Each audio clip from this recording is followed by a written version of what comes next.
Just a lawyer and a real estate agent, talking about deals and decisions that don't make sense. We talk a lot of, but the lessons ain't phony. Welcome to Bad Deals Only. And here we are, Bad Deals Only, episode 14. A couple of Boston guys doing a Boston podcast about Boston real estate, talking Boston shit. A couple other Boston things. 4th of July just happened. Did we not talk about 4th of July last time? All we do is talk about 4th of July. Yeah. We talked about the parade. It was a good 4th of July. Slowly but surely, I've completely screwed up all of our AV. What are you doing, brother? Don't worry about that cord. Nobody cares. Okay, cord is gone now. Now we're running rogue. We're running rogue. We got it. Audio's good. Nick, so much is going on. So much is going on in the real estate market right now. I heard real estate world, your personal world. There's just a lot in general going on. Yep. So first off, hot off the press, Seth under the knife in 2 days.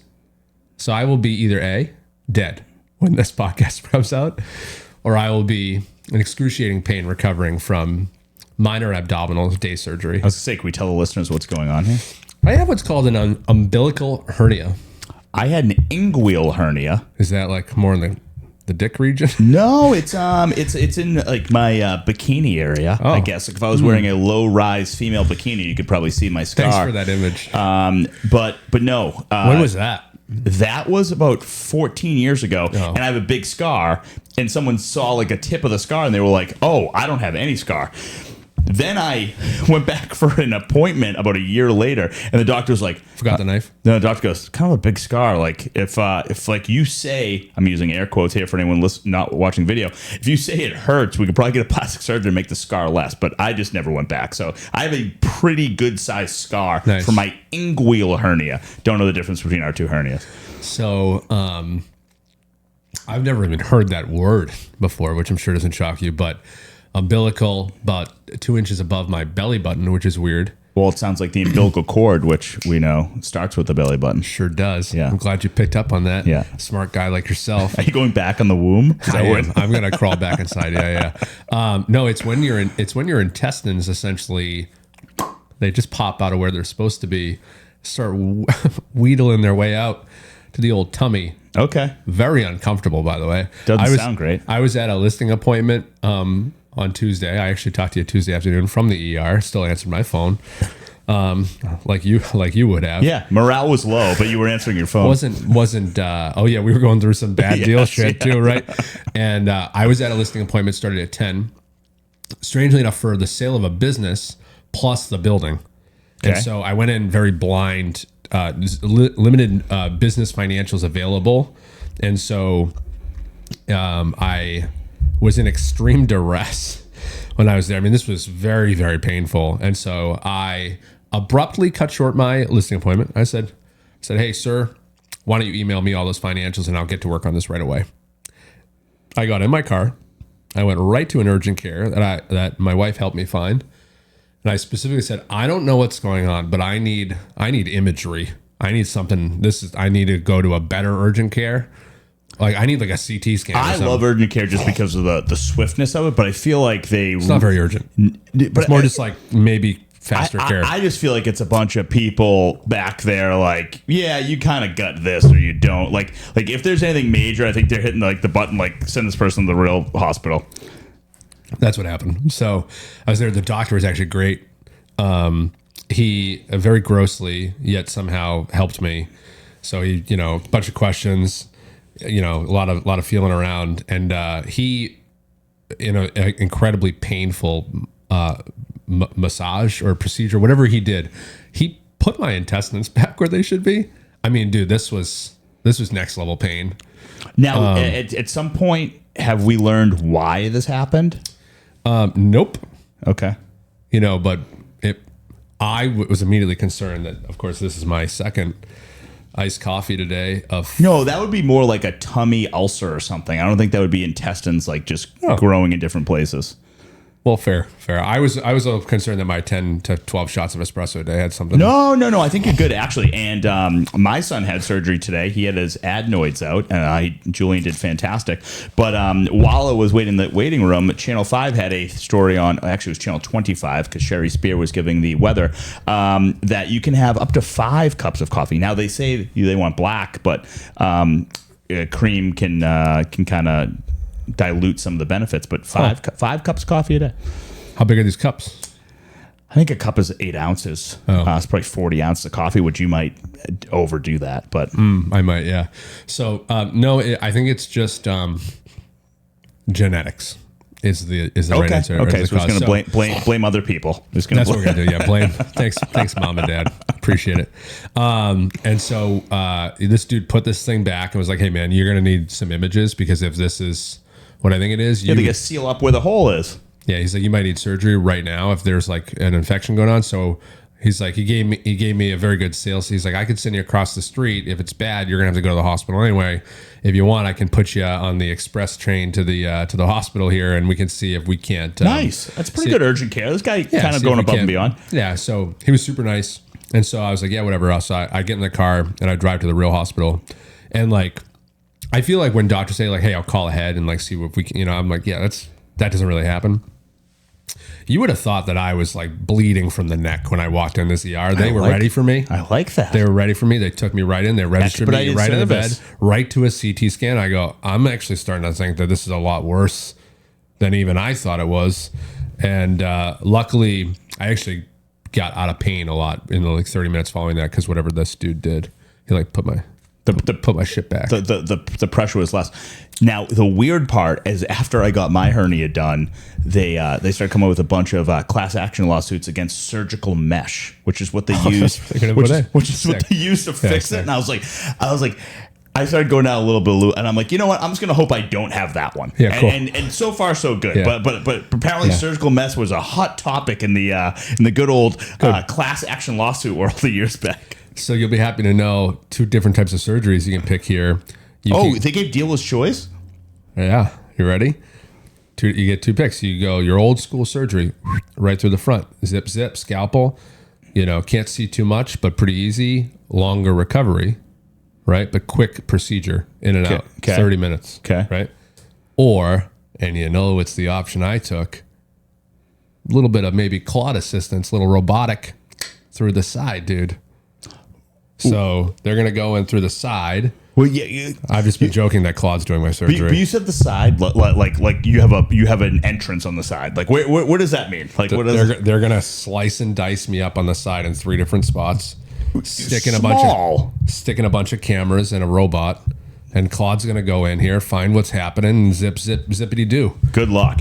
What I think, I think the multiple holes, and this is now a medical podcast. I think one of them actually kind of blows up the area to give room because everything's kind of tight right now, especially how svelte you are. Well, that sounds worse than I don't really want to know the so they have to expand the area so things can move and they can see actually what's going on. You're making this way worse. So you probably have 1 air hole, 1 camera hole, 1 robot hole. I'm gonna ask. You should ask that. I'm going to ask. And I'm going to be all drugged up, dude. And I'm going to do it on my phone. Hey, real quick. Because if you fucking know about robotic surgery, I'm going to lose my mind. I just think that's how it's done. I believe that's how it's done. You're probably right. But I feel like in through the side, easier recovery than in through the abdomen. So I opted for that. Adds a ton of time to the surgery. A couple hours. Interesting. So okay. I kind of love anesthesia. Wow. I'm great at it. I go right out. I wake right up. I've only had surgery once, appendix. Oh, I mean, you got. Maybe it is hereditary. Your whole midsection is just off. Well, the appendix is actually a legendary story. I was part of a prank that lived on for 20 years, and I only recently found out about it, believe it or not. Maybe like 3-4 years ago, we were snowboarding. We were all kids, like, 15, this is your second snowboarding. You should just get off the mountains. There's no doubt about it, dude. Like I said, I should bolt that thing in the wall. So this is actually my first time snowboarding. And I was literally just wearing like hiking boots, snapping into my buddy's snowboard, and we had a jump, and we were like, I don't know, just sending it like over and over again. Well, one of my other buddies was like mad at how like good I was doing, so they packed the jump so I would eat shit, and I send it, and I completely eat shit, rupture my appendix, and within like 18 hours, I'm in for emergency surgery. So, you know, we're all together on a Saturday, like snowboarding at the golf course, like hiking up and down, right at Gannon and Lynn. Yeah. And you know, Sunday I don't feel good. Monday I'm out of school, and everyone's like, "What happened to Seth?" Oh yeah, emergency surgery. And they were all like, "Fuck," like we killed Seth, right? And so they zipped their lips, dude, for 20 fucking years. Yeah, statutory limitations. Great legal advice. And so finally, like, I'm not even joking. We're just at a barbecue like 4 or 5 years ago. Like, I have kids now, and somehow this topic came up, and they're like, "Oh yeah, that's when we fucking packed the jump and Seth ate shit and had to get surgery the next day." And I was like, "What the fuck did you just say?" And they were like, "Dude, that was like, you should have said anything." And I was like, "You guys held that for 20 years. Very impressive, actually." That's great. Yeah. So second surgery, very busy week. Supposed to close on my primary residence next week. That's still happening. That will happen. That's happening. Yep, we're good. We're good. Are we? Yeah, Are we we can good? do like a confetti emoji. Confetti. Yep, amazing. I don't know what confetti sounds like. It sounds like a small squirrel. Yeah, Apparently, that will happen. Yeah. You're good. You're good. So that's a fun one. You want to talk about it? Should we already talk about this? I mean, this won't air until after closing, right? We'll save no, it. yeah, I mean, you're the one who airs it, so I think we can air it after closing. I think I'm going to save it. Yeah, I mean, we talked about great property, all this other stuff, but I think after closing, we can talk about some of the idiosyncrasies of this closing and closings in general. Yeah. And, actually, we had a few things here. We had some procedural things. We had some banking things. We had some dealing with listing agent things. Mm-hmm. So we had a little bit of everything. It's a real hoot. And just, you know, advice for any buyers out there: file your taxes before you go ahead and try to apply for loans, so your poor loan officer is not stressed to the max after your loan commitment is. Yeah, passed, you were just you were Icarus. You were flying a little too close to the sun. Yeah, you were like, I'll figure this out type thing. That is very much my motif. Yeah, well, I think it works a lot, and obviously, has compounded with some success. But certainly, there's a downside. Is it ignorance is bliss or blind ignorance? Yeah. Work ethic. Yeah. No, I think you're more like just probably similar to me. Just like, hey, we're gonna plow through it. It will happen. We'll get there. We'll get there. I think the same is gonna occur. Man, how many World Cup games did you go to? I only went to one. I went to France, Morocco. Great game. I would have thought France would have made it deeper. Yeah.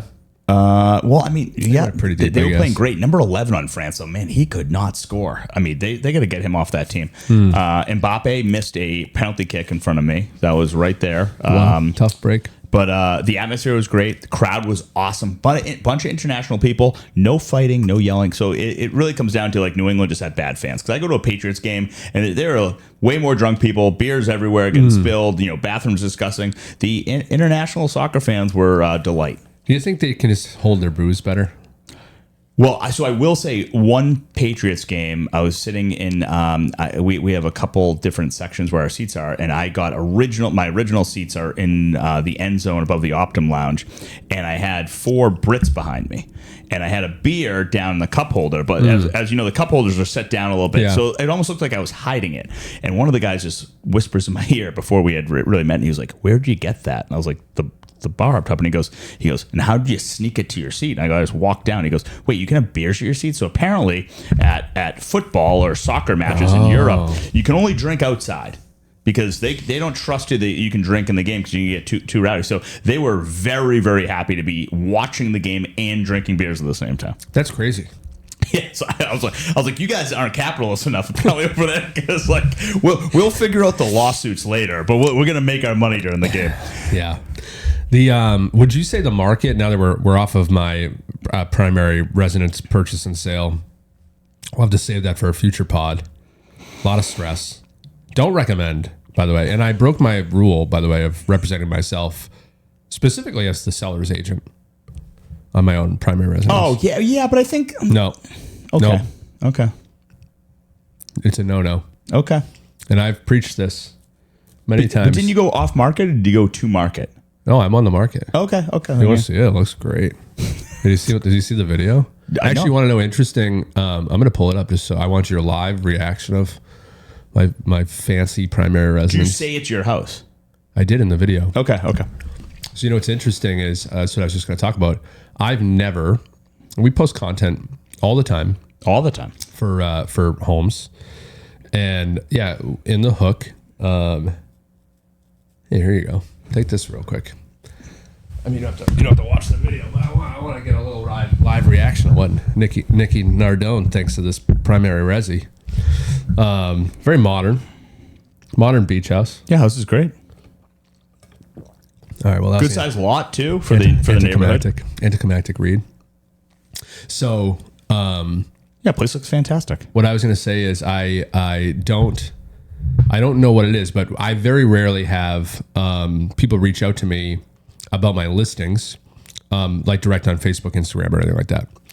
So it's almost always about just make sure the general public knows the house is for sale, and you know, a lot of the times too, make other agents and attorneys and everyone know it's for sale. Sure. Right, you can give me my phone back. This place looks fantastic. That's great. So, but in the video, I said, you know, hey, we're up here in this really nice neighborhood, blah blah blah, and oh, by the way, it's also my house, right? So usually people don't reach out, maybe one or two inquiries, like from a DM, very not serious. I've gone on 3 listing appointments already from this video, who are all sell buys. Okay. They all seem to be. Your videos are all good, but that one didn't seem much different than your other videos. Okay, it's the same, yeah. But 3 sell buy appointments, multiple buyer inquiries on the property. And part of me started thinking like, okay, well, what's different about this video than all the other videos where the consumer felt like they should reach out? And I just, the only thing I can come back to is it's either the style of house it is, because it's very modern and sleek, and people are paying, you know, not much less than that list price to live in a condo in East Boston or something like that. Of course, right? yeah. I mean, that in Chelsea is times 2 or well, more. I think I told you a couple of my college roommates are from Winthrop, and they haven't left. I'm like, Winthrop is a little hidden gem. I agree. So I agree. I think people are like, oh, it looks like Eastie, which nothing against Eastie. There's great neighborhoods, but like you can drive down Bennington Street and not be wooed. You know, like you're like, oh, this is just a normal neighborhood. Then you drive around like the Point in Winthrop, and you're like, wow, I didn't know this exists in Boston. Yeah. So I other than it being a modern house, the only other thing I can think about is in this video, I said, you know, at the beginning and the end, hey, if you have any questions about this, you know, it's my house. Hit me up, you know. And I mean, I've probably got like legit 10 to 15 real client inquiries, and I've already been on 3 real sell by. But that's different because it's not for that house. That is just like, oh, I appreciate the video. I would they wanted my house. Oh, they did. Yeah, okay. They were like, we love this. We walk by it all the time. We're really interested. Like, can we talk?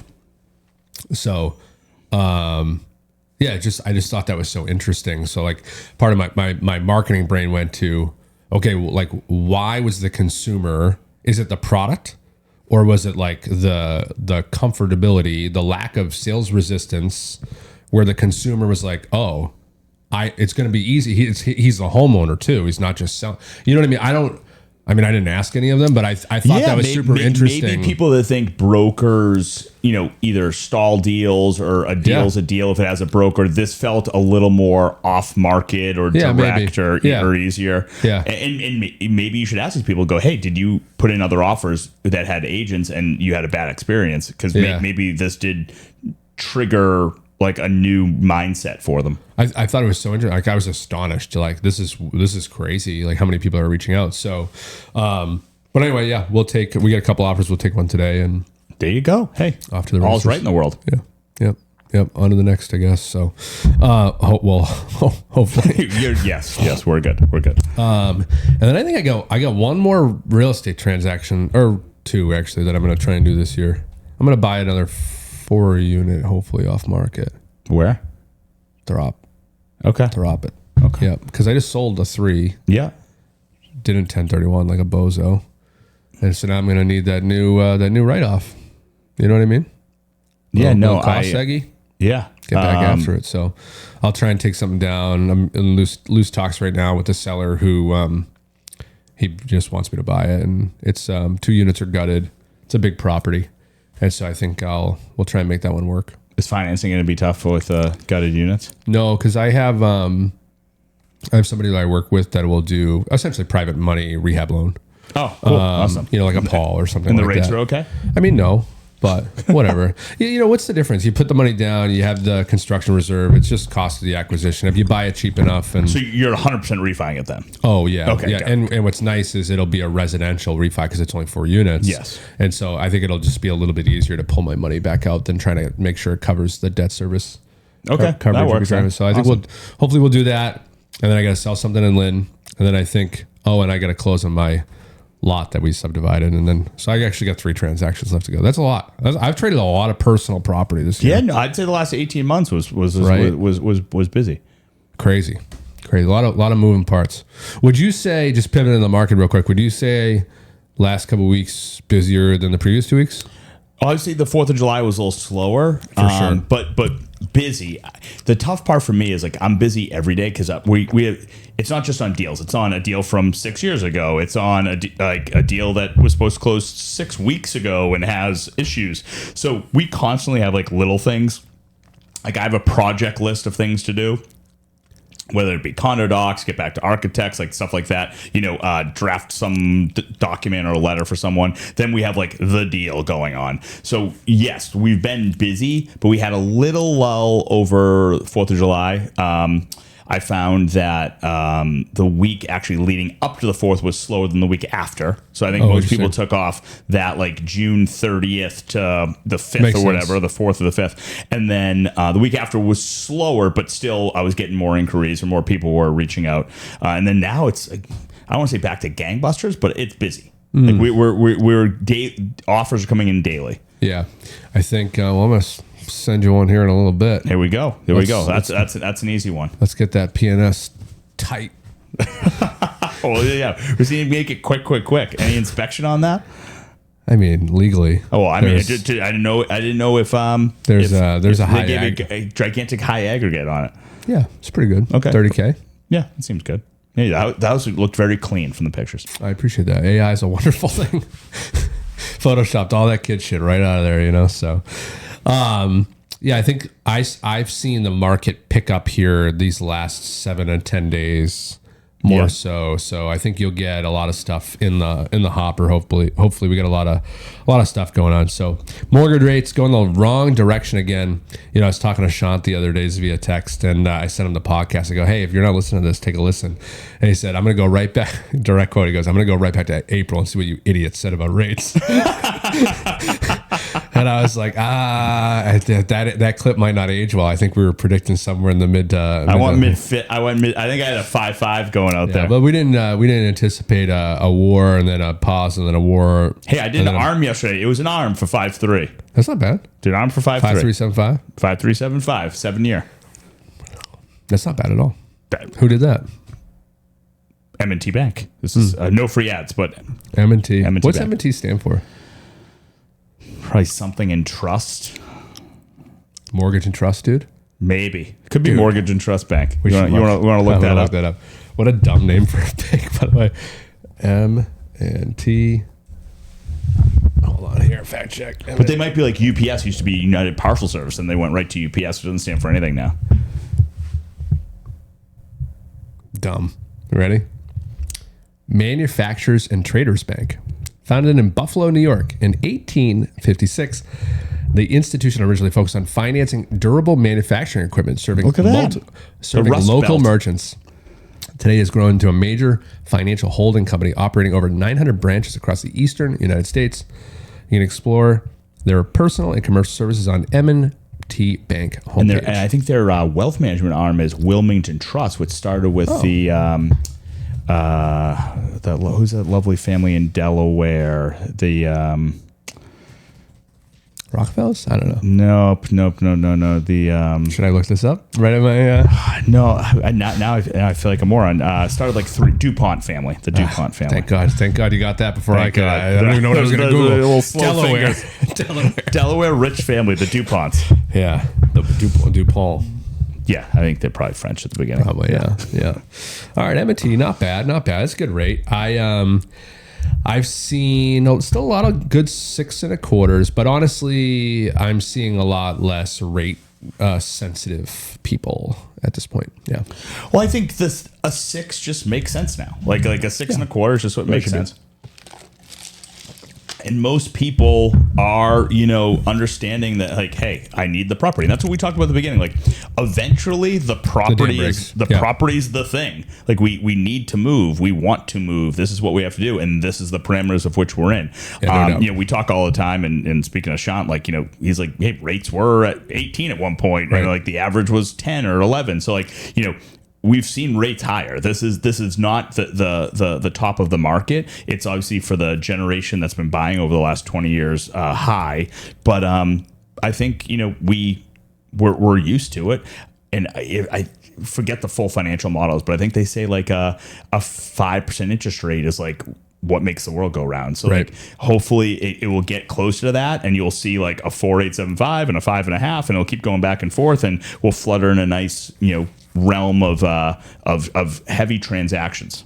I think you probably are a little bit more up to date than me. I should have done more prep for the show, but it's my understanding that Warsh, New Fetcher, he is going to get rid of a lot of this archaic old data bullshit. Are you caught up on that? Yeah. Well, I think that was half the reason with like, inflation is up and jobs are down, and then they would readjust and the rates are already going haywire. And it's like, well, let's not talk about like things that we don't know. Let's make something better data that's way better and more predictable. Yeah. Because the rest of the world's like, I said this during COVID, and we don't have to bring up my takes for COVID, but I went to the office every day. Same. And I would talk to a bunch of people, and they would be like, you going to Boston? Aren't there people dying in the street? Aren't there this? And I was like, it's not The Walking Dead. No, but I just said you have a good network of people, whoever I was talking to. How many people do you know that are hospitalized and, God forbid, dead? And most people didn't know anyone. Right. So I'm like, you can't go off of just the public opinion or the general news all the time, because yes, fear-mongering, unfortunately, in this society, and I think most, does get the clicks and does get the channel turning. So similar to COVID, we're hearing a lot of things that just aren't true. And you go out there and people have high credit card debt. People are not all doing well financially, yet we have these mortgage rates that don't allow people to buy houses. And we talk about that, the fact we need more housing, we need more this, and there aren't as many cranes as they were 10 years ago. Those high rises now, we've seen a lot of people doing office conversions to residential, because the money is just not there to get a acquisition that someone who bought it 10 years ago needs to sell and make that margin for their investors or themselves, and then borrowing money high, and construction costs are through the roof. Right. So now the end result just doesn't justify. What do you think of the hypothetical tax income shortfall that we'll inevitably see in Boston with commercial tax rates plummeting? Any hot takes? Well, the tax rates aren't plummeting. Well, the tax valuation. Yeah. So, I mean, I just think no one talking about that. I heard, and again, this might you want to fact check me on this one. I believe we spend $2 billion a year on Boston public school transportation. That can't be true. Is that real? Look it up. Maybe it's 200 million, which is way far off, but that still seems very high. I'm going to go 200 million then. 2 billion did seem high. Let's see. We're thinking. It's 200 million. 200 million. Yeah. Okay, so I apologize. 189 million annually on student transportation, which is 11 to 12% of the total district budget. Yes, so we're spending $2,000 annually on per student. Yeah, so we're spending $200 million. So it's like, maybe we shouldn't be doing busing to other districts. Maybe we should be moving new schools closer to public transit railways instead of relying on buses on our roads that are already busy. But maybe those are some things that we should be looking at. And we have bad school numbers. We don't have to be a political podcast, but we should probably be working on getting the school numbers up and the busing down instead of trying to just tax more, because people are willing to leave the city now. And the restaurants, you know, we're not seeing any fantastic spots opening. We have Del Frisco's. Was it Del Frisco's or what left in the back bay there in the big good space? Del Frisco's wasn't out back bay. No, there's Del Frisco's in the back bay. Nuh-uh. Yeah. Abe and Louie's? Capitol Grill? Del Frisco's on Boylston Street. Del Frisco's? Boylston Street? No way. Yeah. No way. Fact check that. Abe and Louie's? Atlantic across Fish, the street. Capitol Grill Is next to it. Oh, you know what? You're right. It's in the fucking Yeah, Italy in the building, isn't it? In the Pro. Yeah, you're but you right, can right. enter from Boylston That's Street. a fake one. That's a fake Del Frisco's. I'm pretty sure there's a big real sign one. that says Del Frisco's, and They left there? I think they left, and I think Lord and Taylor left like the other place. Like you see these big things going away because they're like, you know what? People don't live here anymore. They used to come into the city to shop, and now they're able to stay in their communities and shop. So we do have to think about, you know, are we putting too much financial strain on the city for it to grow naturally and to bring new industries in? Yeah, we've always had the education and medical, but like, if that ever goes away, do we naturally have things that are going to drive people to come to Boston? I mean, it's a bigger picture issue, but I feel like we just tax, and I don't always know if that's the best issue. Yeah. I'd be curious to see if hard decisions have to be made with the commercial valuation kind of rejigger, so to speak. Yeah, there's a lot, and people like, if leases don't renew, these commercial enterprises are just going to default and go, take it then. Fine, take it. Because like if you get leveraged enough, you have a bank and you have the city, they're going to do all these tax takings. They're going to have to work it out anyway. Like you can't get blood from a stone. Truth. That's an astonishing number. Just fun fact about this transportation stuff. 130 million of that 189 goes directly to the yellow bus transit contracted through private operators. I bet you those places are Yeah, they're doing okay for themselves. they're probably crushing, right? And then special ed. But like we have yellow specialized buses, care. but we also have like big gigantic MBTA buses driving all around too. Like So 21 million is special ed and specialized care for folks with disabilities. totally different. You Yep. come- Well, a contracted I van. don't Like mind that's carving that what out. should be in the Yes. budget because Yes. these people need help. Yes. And then only 9 million is paid to MBTA to fund the M7 student card program. Where And again, we're to get away from political, but like busing happened because, you know, we had this parents at war. racial socioeconomic issue, right? Where school districts were getting either more money or better teachers or whatever. But like, couldn't we it's 2026, couldn't we just make that better where you now walk to school? And then if you have a specialty something, like you're in art, music, architecture or something, you're in Boston Latin, then now we're working with a much smaller group of children that are going to different things. But like, I don't see why going to school in your neighborhood is always that bad if we can fund them in a more consistent manner. Not all of us could take fire trucks to school, you know? That was one day. You definitely got drove to school by your parents. No.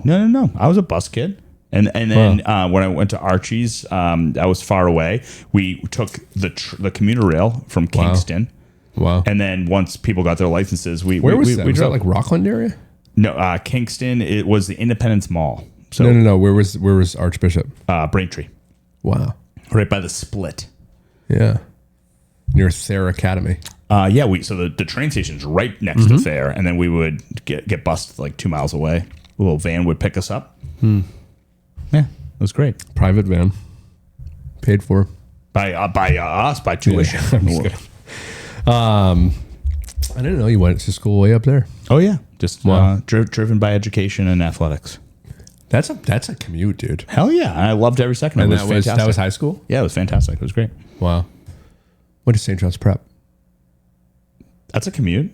Danvers. Yeah, Yeah. and they were great Go, athletics. go Eagles. They were awesome. That's a wanna nice know- campus too. Want to know who didn't partake in athletics there? You This guy. very competitive there. Very competitive.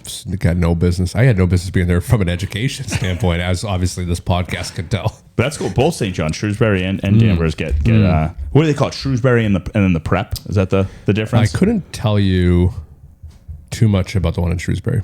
Okay. gotta be honest They with have you. good athletics though too. They do Zavarian well. Brothers. That's my wife grew up in Westwood. That's close by. I was highly think if I played football, I was going to go Severian, but I went soccer and Archie's.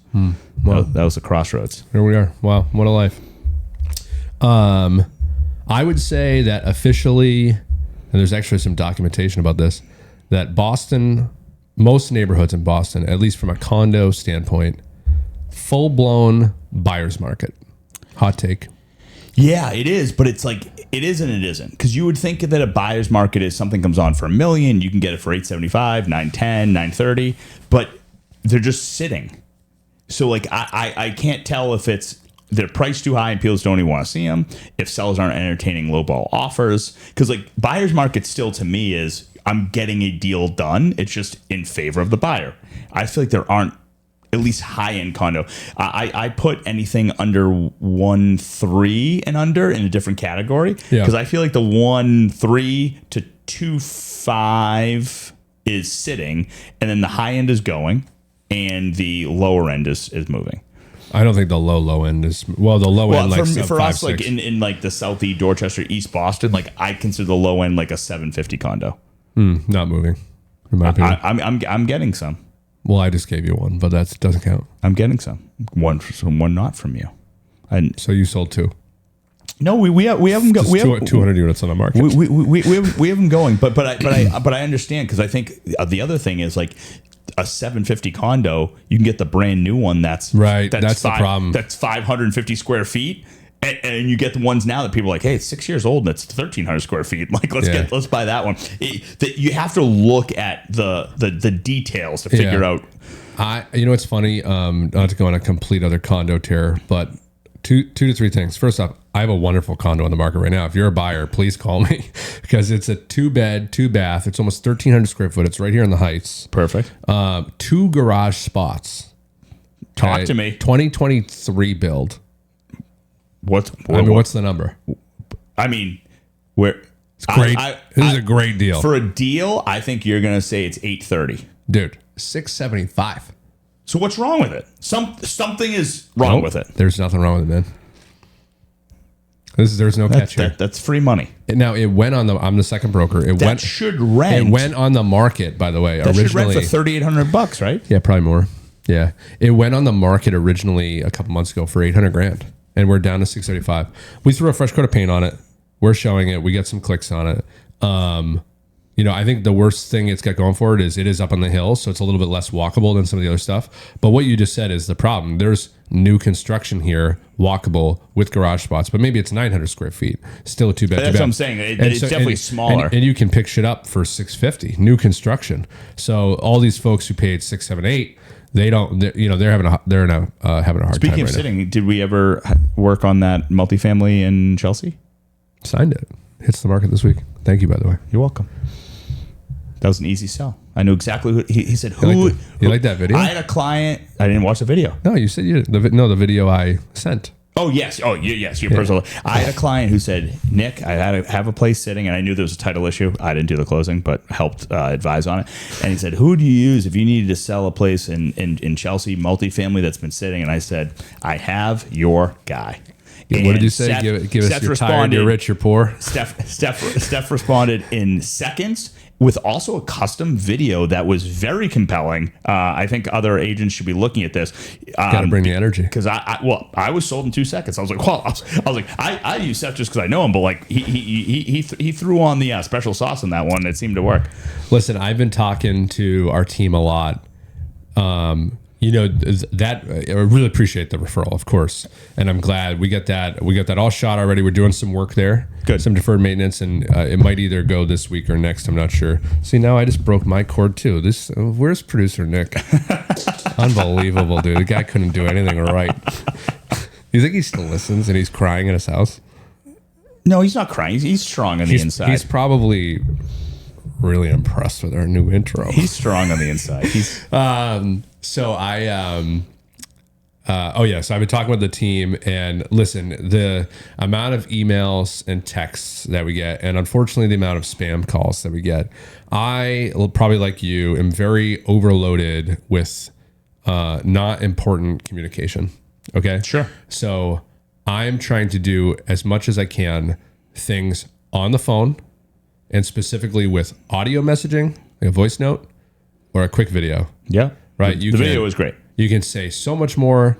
And I think tonality is so important, right? So if I reply and say, hey, Nick, happy to work with you. Let me know what I can do.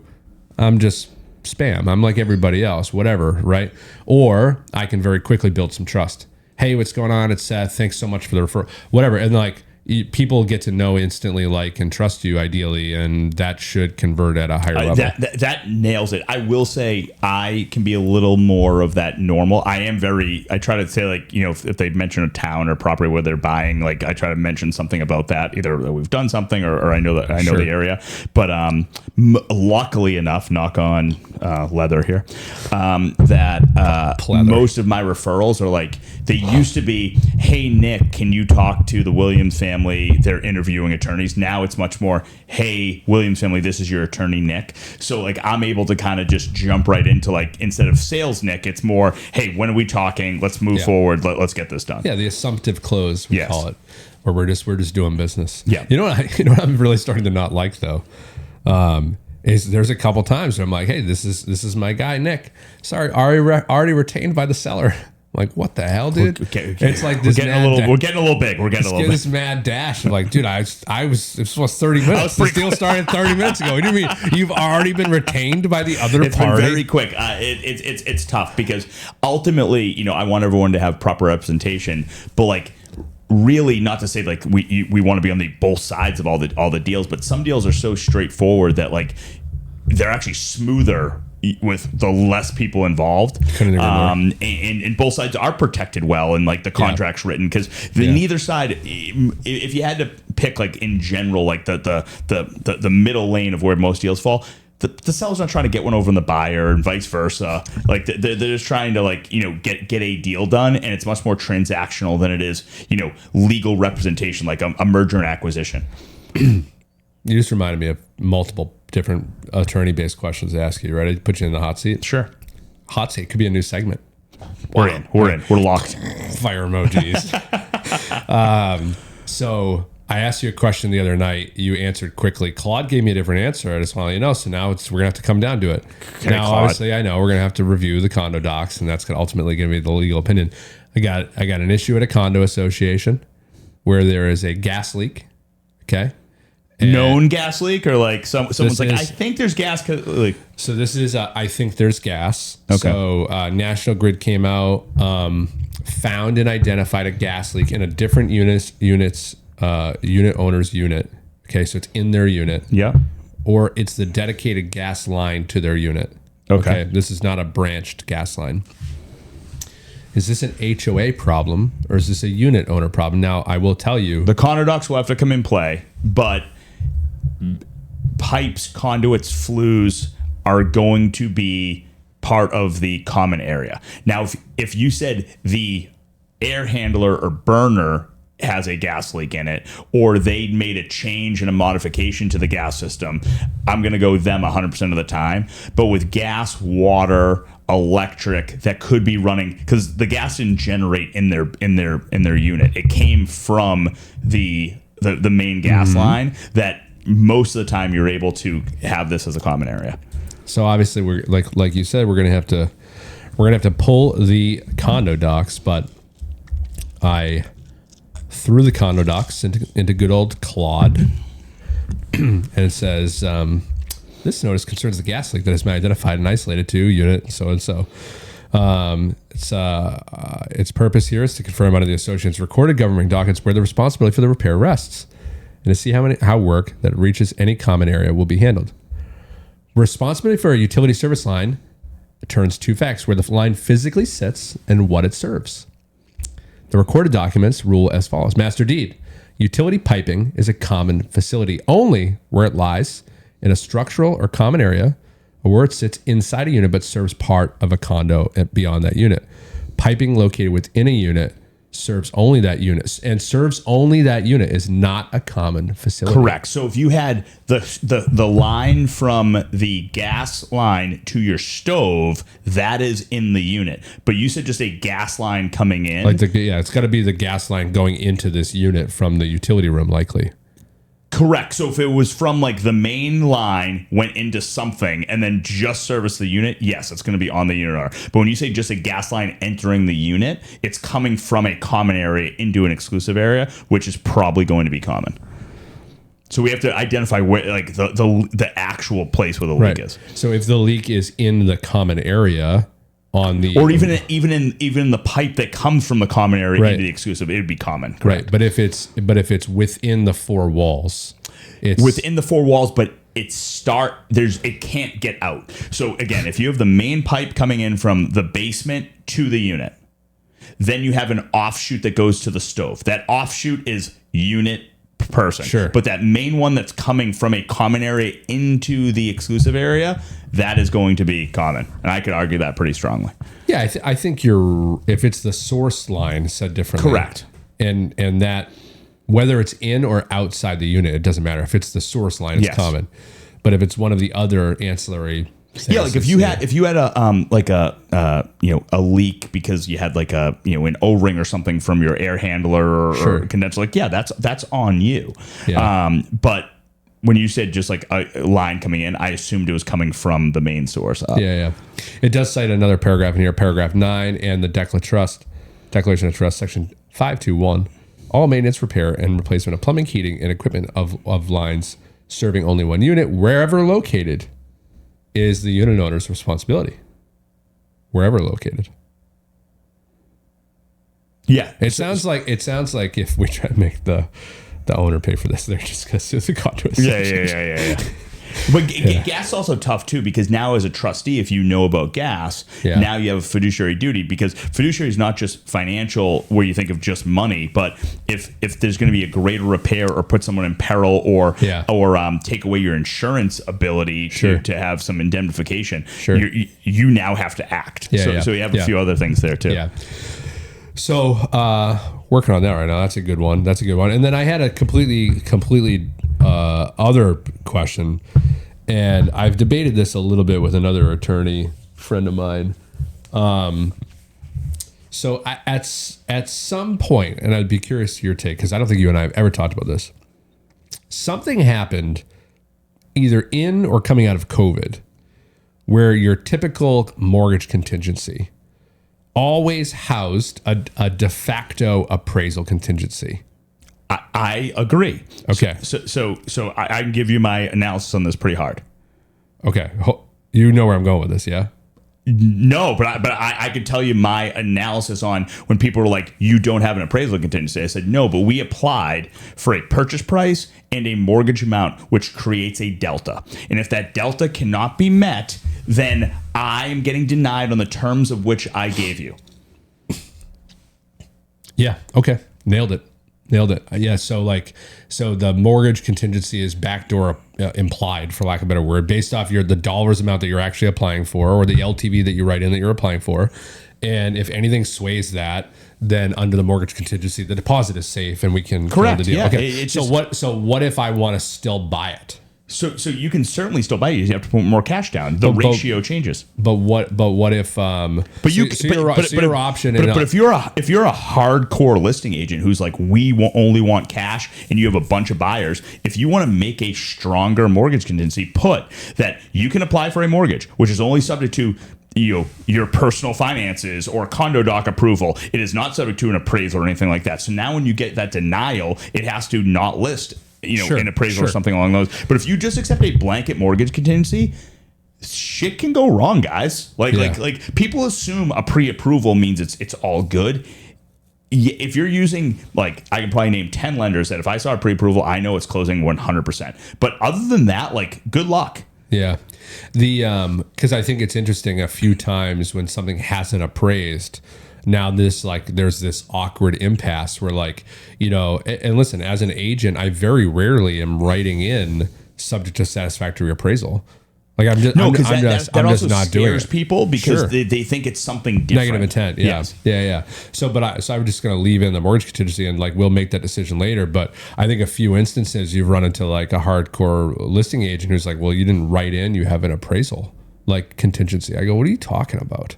Right. So, but I also think now you need the lender, instead of going appraisal, it has to be based on ratios. It has to be based on valuations. It has to be based on loan to value. Yeah. So that's why I really, if I had to write every offer, I put in ratios. I put 80% of I'm applying for a loan of 80% of the home value. That way, if it says 80%. That's how I write a lot of my offers. I just write LTV. Much better. Because if it's loan to value, it's like the value's decreased. Oh, shit. Really? Yeah. But now, most attorneys, though, they want to put it in the dollars, though. Correct. But you can hurt. But here's how you protect yourself. You put in the dollars and the loan to value, because technically, if you could get applied for 80% of the 580 or whatever, and you could get approved, you'd lose. But if you put the number and the loan to value, they can't go, oh, well, you can get approved for 80% of 600, because you're like, no. So 80% plus. So now you did your own appraisal. So watch this. We'll use 500 grand. Yeah. Right. So you're putting in 20% or 400,000. Sure. So if you put in 400,000 LTV, 80% LTV, and it comes in at 480, right? You're right. You win every time. That's an appraisal contingency. Sure. So in your opinion, the offer's written. And this is where like this super interesting concept of good faith, I think, comes into play a little bit. Which is inherent in all Massachusetts contracts: good faith and fair dealing. You don't have to write that in. Maybe we should start writing it in. So if you're taking my offer, we have zero discussion about appraisal, or even let's say you ask me, hey, what will they do if it doesn't appraise? Like I'm not doing that. I'm not waiving their appraisal, and we proceed to PNS. And that dual language that you just cited, the LTV and the dollars, maybe don't make its way in there. But just the true intent of the mortgage contingency was contractually that this is just a mortgage and appraisal contingency, but there's no appraisal language, right? But everyone knows that an appraisal is part of a mortgage process. Okay, listen, I'm just telling you what happens in this example. Let's just, for easier math, for us not inclined math folks, let's call it $1 million, 20% down, aka 80% loan to value. I'm borrowing $800,000, right? And let's say this thing comes in at 900. Okay. Yeah. And the listing agent, or the listings attorney says, well, you didn't have an appraisal contingency. So we're gonna A, keep your deposit if you can't perform, or B, deal's over, and the buyer still wants to proceed, but they want to proceed at the 80% of 900,000. Like where does this go from a well, that can't happen. So you can't I can't force you to renegotiate, but I can force you to give my money back if I applied for the deal dead. But let's say the buyer's like, no, I want to buy the house. What do you mean? You asked me, agent Seth, would we waive our appraisal? I said no. I thought you relayed that to the listing agent, and so now this concept of good faith, we were dealing with. Yeah, but good faith can't force me to lower my price. But I also don't get to keep your money. Okay, that's fair. So the deal just dies on its face. Correct. And so, what's your opinion? Again, so in this ridiculous example, you and I are agents, and there's two attorneys.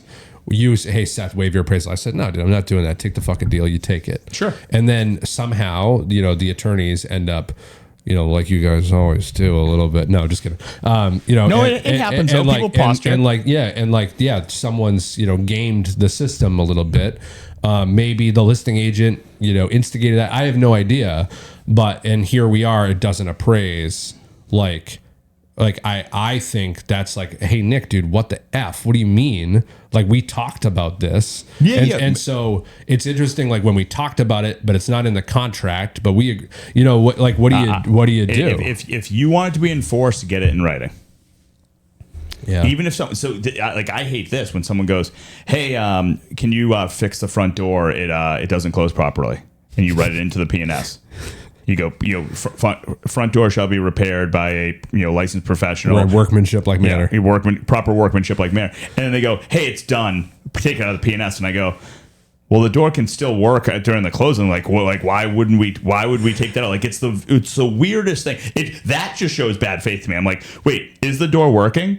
How does this sentence make you do anything more than the door working? Yeah.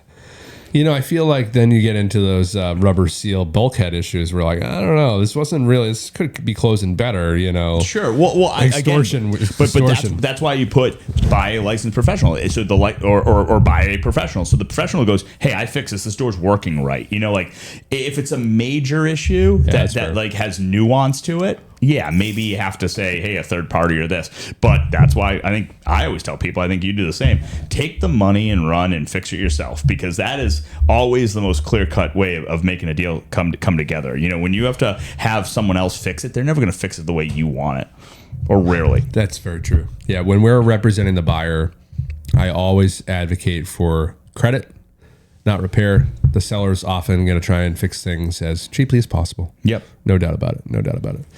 All right. So it's interesting. I feel like this has been debated a lot recently. And, then there's this whole, your offer's rendered null and void with the PNS. And like, there's some. Well, yeah. So we have, there's, merger clauses, and then there's other things where like, yes, like this is the new contract, it's full encompassing of the offer, we can't bring it back, but then good faith still stands, right? Where it's like, hey, if we negotiate something and it was left out in error, like both parties, like if we put in an appraisal contingency in the offer and it doesn't make it to the PNS, you need to say like, go to any judge. They're going to say, well, did someone say we've changed this term? No. So it's people make errors. You don't get to get unjustly enriched because there was an error. There's two attorneys on the other side. You don't get to say, haha, you didn't put it in the agreement. Like that needs to be open and notorious and talked about. Hey, this didn't make it in. It was here. It was supposed to be there. No one had a conversation about omitting it. It's going to come in. Do you think the realtors need to be doing a better job reading the PNS? Not reading it, but negotiating it. So it's a very easy standard. If you want it done at closing, put it in the frickin' offer. The offer is the best case scenario for you to get things done. I hate when clients come to me and say, the broker said you could get the closing date moved. I can't. I do that. I can't. Now, if we know that the other side is like, hey, like, that's an aggressive date, they definitely can't move by that date, and we have like some insider information, like, yeah, most likely that's going to occur. But if you need it in there, put it in the offer. Otherwise, it's very difficult for me to posture, or any attorney to posture and say, hey, we want this done, when there's no other extenuating circumstances giving us the right to do so.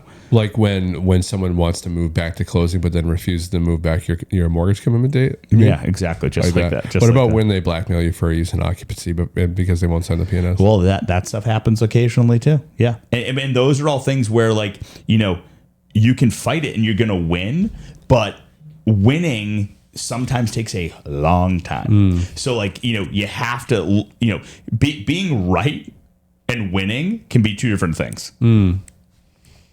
Wow. Hot take.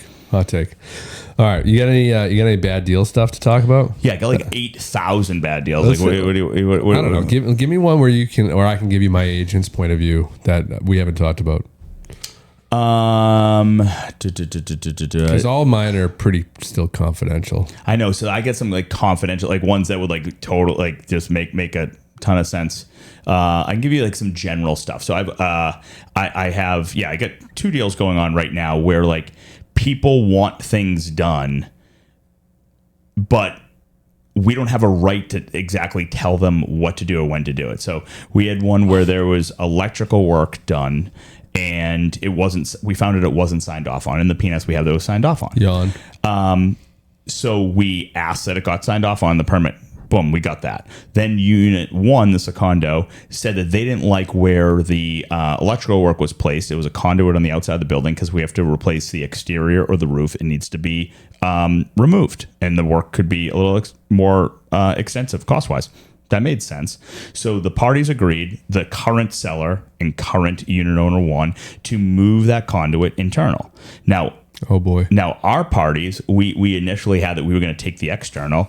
They were like, okay, like we're gonna like no one ever said anything about closing. So I had negotiated a release of the terms of that the initial work that Unit 1 didn't like, that they don't have a claim against either the current seller or the new buyers coming in, and then that the work would be done inside, according But to the after permits closing. and all that stuff, but after closing. And they were like, well, we talked to an attorney and like, they said that we're exposed. And I was like, oh, of course you're exposed here. Like the work still has to get done, all that stuff. And they were like, well, why wouldn't we delay? I go, oh, we can. But they didn't explain to me that was something to delay. So like definitely saying what your expectations are and then letting us work within the confines to get it done. Because we kind of have to go in a direction until someone tells us the direction has changed. Yeah. So much of this is, you and I have talked about this a lot. So much of this is, I think, agents not controlling the transaction. Would you agree? Yeah. Well, I mean, I'm telling you like you don't know, but like we don't get to see the house, myself or the other attorney. Right, we're going off of like the he said she said stuff. I had one last week where there was not getting a 6D certificate signed, so a document saying that the condo fees were fully paid. And I talked to the attorney who's representing the person that didn't want to sign it, and there was a common area rodent issue, and they said that the issue's been going on forever, and the parties have talked, and the people selling just wanted to get out of it and not have to pay anything. And then I talked to that attorney, and that attorney's like, no, we want to pay it, but the quote is coming in for an extraordinary amount of money, and it's adding value to their unit because they want to do some internal changes to it. So it's like, oh, these two parties are bickering, and now we're involved trying to figure out where it is. So like you had to talk to both parties. You had to talk to our buyers, make sure everyone was okay. We were able to keep enough money, but communication has to happen. Like, and ultimately, I also, as much as I think I have this sometimes, don't have a magic wand. So like you still need people to agree to things. I can be as staunch and stern and throw statutes and case law at you, but like those are just words on a page. Like I can't physically run into your house, make you sign a deed, kick you out, box all your stuff up, and tell you like, "Hey, get out of here on Monday because we're buying this place." Like that is done through a legal process, which unfortunately is long and expensive. And until that changes, we need to massage, maneuver, be tactical in order to make deals happen. Yeah. I think that so much of this, like you either have like one of three agents. You have an agent who is almost too involved, or you have the agent who's like far too passive. It's like Goldilocks, man. Like we just just need to make sure that one of them is like just right, doing just enough. And you don't have to be the same thing on every deal. No, some are completely different, but having the overzealous agent who creates more problems is a lot different than the agent who disappears into the night and then lets the attorneys. I had a deal. I was at a nice office in Cambridge, and I had a broker from Jamaica Plain, and I sat down. This is like my sellers aren't there. I'm just there with all the documents, and this woman just starts talking about all the walkthrough issues and like what they wanted. And I like texted my seller, and they're like, no, not going to happen. So the 6 people at the table, I just took my documents, started walking out of the room. She's like, where are you going? I'm like, we're not closing. You want all these things done. You don't want to buy the property. That's why am I sitting here?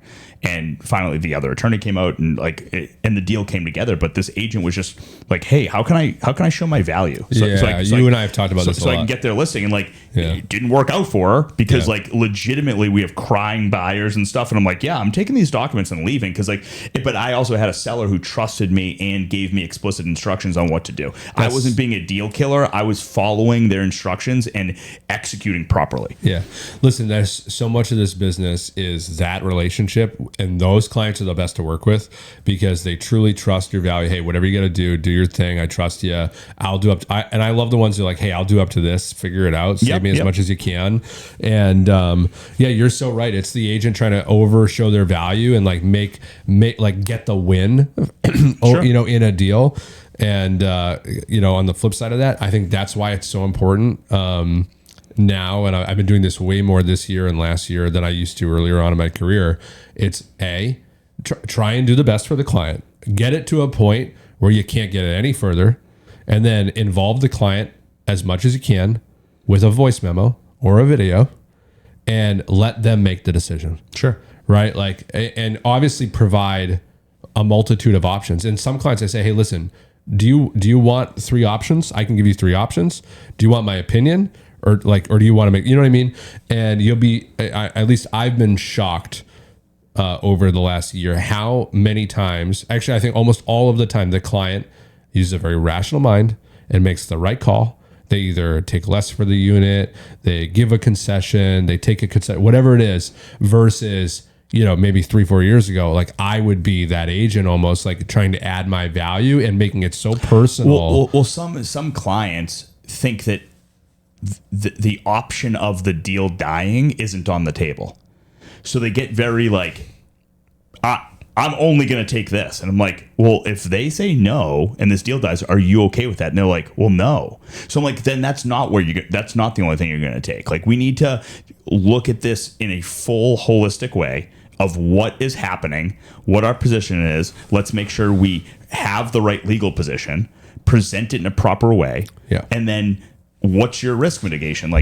Or what do you care about? Do you care about the number the most? Do you care about the dates the most? Do you care about this the most? Because, people start just saying like, oh, I want this to happen. I'm like, well, yeah, me too. But what if it doesn't? Right. Back to the magic wand. Yes, exactly. So very much just like, hey, client, like here are the two options. Let me know what you want to do. And I think you could do this or you could do this. And delivering that not in a fucking text is phone calls certainly make a lot. And I'm telling you this, and I mean, I don't know what your take is on it. A lot of people too, when you get them on the phone, that anger goes right down because no doubt they love to type angry, but they can't be angry on the phone. Back to the AI stuff, right? So that's where I think the tonality is so important right now, and I like the voice memo stuff because they can save it, they can listen to it again, and make a true judgment call. So, all right. So we get a wrap here. Because you're on a time crunch today. Yeah, I am a little bit, unfortunately. No, you're good. I got some bad deals I'm trying to put to bed too. Dude, same. I don't know. I think I already asked you this before, but I'm going to ask you again. Overrated, underrated. Yep. Use and occupancy agreement. I need a little bit more on that because like ultimately I think they're overrated because I hate them, but they're underrated because it is easier if the parties are able to do so than having, because I used to have the moving truck with the 3 kids running around and like nowhere to go. So like, yes, if it's done right, where people aren't extorting people for 60 days for free and like no security deposits and like there's damage to the property, but in a bubble, they're amazing. But in practice, that always doesn't happen. Yeah, I couldn't agree more. I think they're super overrated. I've been trying to, as much as possible, against my will, but like you said earlier, if you want it enforced, put it in the contract. Like a few of the ones that we've been doing lately, it's like, let's get really clear with these terms in the offer, which is so like egregious, I feel like, to do. But like, hey, it's $1,000 overstay fee, holdover fee. Yeah. Here's the security deposit. That's how you have to, because otherwise it's me and the other attorney going back and forth. And then the 2 agents are arguing about it 6 days later, and they're so polarized, right? So, and the best time to negotiate, especially on these unicorn properties, is in the offer, because now they're thinking locked emotionally. And they're like, oh, I'll take it. I couldn't agree more. So that's the other thing is, Seth, which is going to start happening because just attorneys are getting so frustrated that agents think that this is part of our job to like hold money and like negotiate that stuff. So like you're going to start seeing a lot more money coming out where it's like, hey, agents, like this is going to cost $500 to negotiate a holdback and like hold security deposit. Because as you know, like how many people are on my team that have to make sure deals go smooth? There's a lot of people, because like otherwise you can't do volume. You can't do it the right way. You're right. In fact, too, like what I don't know how you guys do it, but we've tried to implement some new processes too. Like, oh, is there a use and occupancy? Yes, no. And if the answer is yes, like we're adding 4 or 5 more tasks to our transaction process because you should, because the reality is secondary walkthrough. You have to go back to the property again. Yeah, it's a secondary walkthrough happens, and like selfishly, it's like, or not, maybe not selfishly, but probably the right thing to do for the client. Like, when are they getting their money back? Right? Because I feel like these things like it just eclipse, and then no one's like. You have to have a very particular seller. It's like, hey, when am I getting my extra money back that I gave up? Sure. And I found recently, like I had a couple, issues where I had to review a couple like Altas and HUDs, and I was like, did you call and get her money back? And they're like, what do you mean? I go, there's a security deposit on here. $2,500 sitting around. Like, did you? And they're like, oh, So we internally have a couple stop gaps that like we just well, can't, you have to keep the money. We can't have money. And like, it's assigned to like a file very particularly, yes, right? But it's like, oh, this money's been sitting here for too long. Like, so it just starts like dinging. Like, you get it out of here. So you'll always return it, but like it could be like a month later. Yeah, but ours is even like more because we like, my business partner hates holding money. So like we're cutting checks. We're getting it out of there. But this is a hot take. Why do people have to be comfortable in this gigantic deal? Why can't you go and find and live with a family member? Why can't you go to a hotel? Why can't you have why can't that be part of the transaction? Like, I feel like people are like, I can't have any risk and or uncomfortability or vulnerable moment in this transaction. It needs to be perfect. I think the biggest thing is moving, dude. Moving sucks. But it's terrible. But like, there are ways to do it in which like, hey, yeah, like this is going to be a crappy month. We have to like store it in a pod and like do this. And like, but we're not moving for 10 years. Yeah. Like out of 120 months, one month that's a little stressful. Like, I think it's the unknown, and it's the ballooning cost of storage and the multiple moves that become so much more problematic. So I'll give you multiple different examples right now. So first off, I have a pod in my driveway. Of course, where'd they put it? Right at the fucking end of my driveway. So my driveway's completely unusable. Perfect spot for it. Yeah. Of course, we weren't supposed to be home for the delivery, but we have a paver driveway, so you have to like sign a fucking form. I bet Winthrop would have given you a pass to put it on the street for like a week or something. You're probably right, but I'm not exactly a planner. Got it. I was like, I need a pod right now. Yeah. My house is already on the market. Immediatepod.com. Yeah. That's it. Podsnow.com. So we did that, and our house went on the market Wednesday. I had movers come to the house on Friday, 2 days after we're on the market, to fill the pod with extra stuff in our house just to depressurize. Declutter, yeah. Yeah, so the pod's completely full in my driveway already, and it's sitting there. And yeah, we'll relocate. But those are actually reasonably priced, I think. The whole thing all in, including moving it and having it for a month, is like $400 to $600. And so we hired 3 movers to help pack and fill it. It was like $1,000. So like, I mean, that's not bad, but that's also almost $2,000. That's a full move for some people. But for me, it's more like, this is part of the moving. Like, no doubt. Like, let's think about everything included in this moving process. There's no doubt about it. But I think if we were selling and buying at the same exact time, where we had to sell to buy, then we would be displaced, uncomfortable kids. And yeah, I guess we could go to a hotel for a week or something like that, and we would just figure it out. But now, if you don't do the pod and this stuff goes with a moving company, I think your moving storage cost, I mean, I guess I'd have to quote it, but my hypothesis is it goes from, a couple grand to like $6 or $7 grand for them to hold your shit. Which could be, but now that has to come into what we're agreeing to. There's no I doubt. think people try to back into like the perfect scenario. It's like, well, if that doesn't happen, what's plan B and C? Like, people are burning the boats and not thinking about what else they're gonna do. Yes, yeah.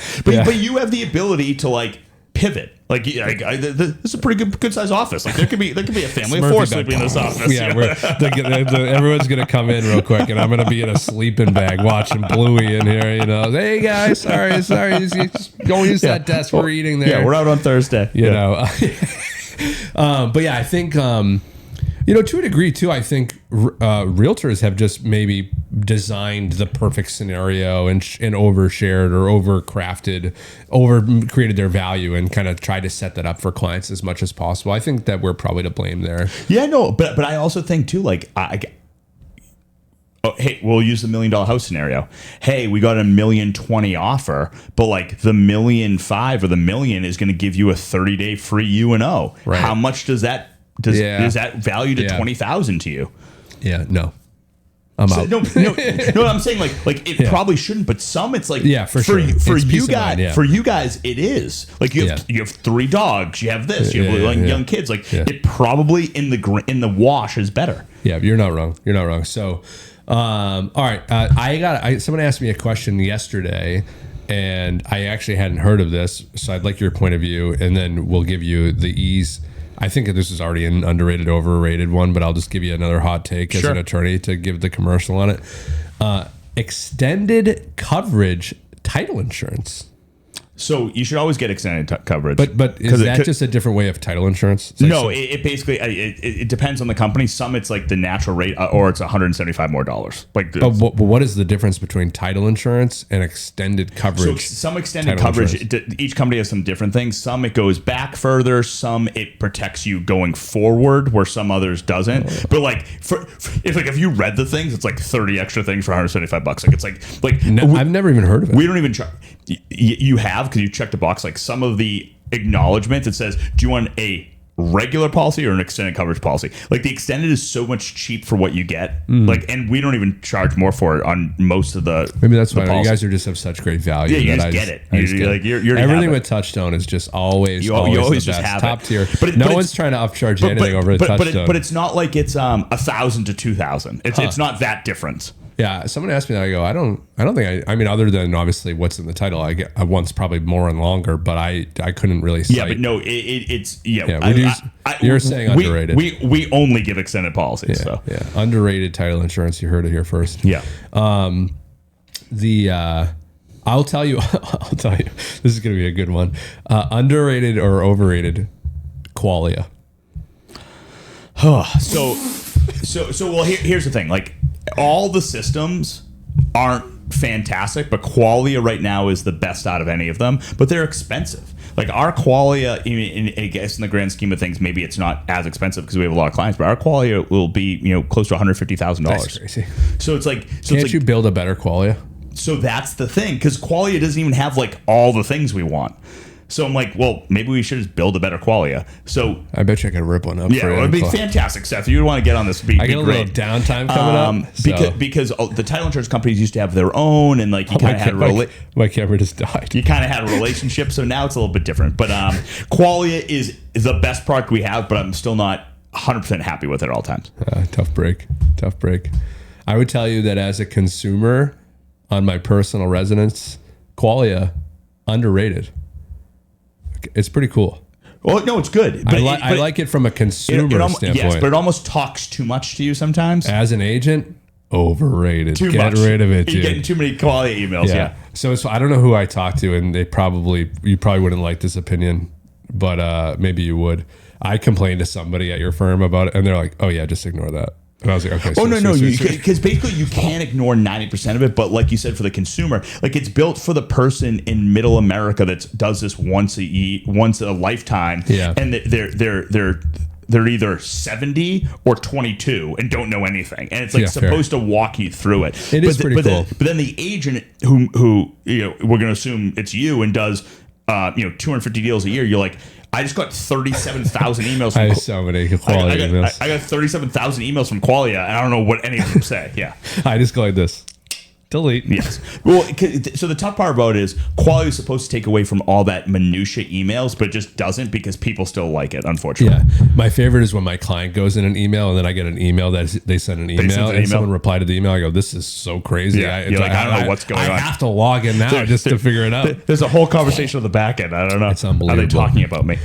Well, Nick, my camera's dead, so I'm done talking. That is the virtual hook. That is the virtual kill. Plus, you're going to be tardy somewhere, I think. So, yep, that's right. Another podcast in the books. Hopefully, there'll be an episode 15, or if not, I'm dead somewhere. I don't know. I will carry the torch. You'll carry the torch. Yes. You'll be here alone. Yes.